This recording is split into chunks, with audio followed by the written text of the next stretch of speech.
I'm Shaun Osher of CORE. Robert A.M. Stone is the only living architect to have designed 2 buildings on Central Park in New York City. His first building at 15 Central Park West has been heralded as one of the greatest condo buildings ever. His more recent building at 1 Museum Mile has the Museum for African Art, above which are more than 100 beautiful apartments. I had the pleasure of sitting down with him in his New York City office to discuss his work specifically related to this project. When you got commissioned to design this facade and work on this project for the museum, how did you approach that? Well, we were asked to work on the museum, and then I approached various people who were involved with the larger project saying, if we're going to have an apartment house sitting above it, shouldn't it have some visual connection to the museum? The two should be distinct, but they should complement each other. And the two entities, the residential entity and the cultural entity, should add up to something more than 1 plus 1. Right. And I think we've achieved that. I think that the building has a strong personality, but it fits into the overall character of Fifth Avenue, that wall of mostly masonry buildings. We have an interesting pattern of concrete surfaces, which I think picks up the light.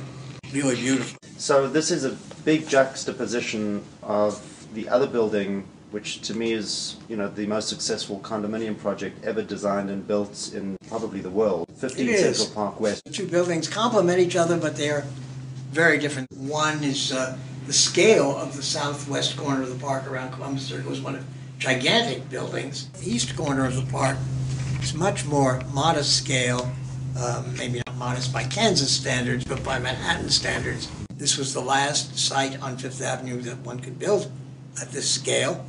And things were just beginning to happen in Harlem, and new buildings were popping up everywhere. And here we had a chance to kind of do the flagship, if you will. Your name is often mentioned alongside Rosario Candela, who built a lot of these beautiful residential buildings, and you're definitely in good company, especially with respect to the museums along 1 Museum Mile, with Frank Lloyd Wright, Richard Morris Hunt, Kevin Roche. It's interesting, the Guggenheim was designed. There were so many different sketches that Wright produced, but there were designs to build a building behind it that what it might have been an apartment house or residence, at least for artists who might be connected to the museum. And so he had that in mind, so it was quite amazing to be able to do our building. Our 1 Museum Mile building is not behind the African Museum, but to the side. And so it's an interesting composition, not so different one to the other. That part of the park above 106th Street was added to the park.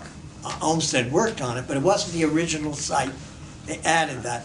And it may well be, and I might be out of my depth of accuracy here, it may be more natural to the original landscape of Manhattan than other parts. The lower part, Olmsted really moved earth around in an amazing way. Rocks, he created a landscape. It was kind of not a distinguished place.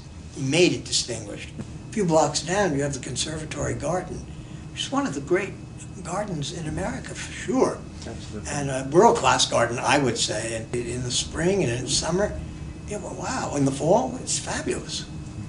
So it's a very special place. In the upper part, you really are encountering an enhanced natural landscape.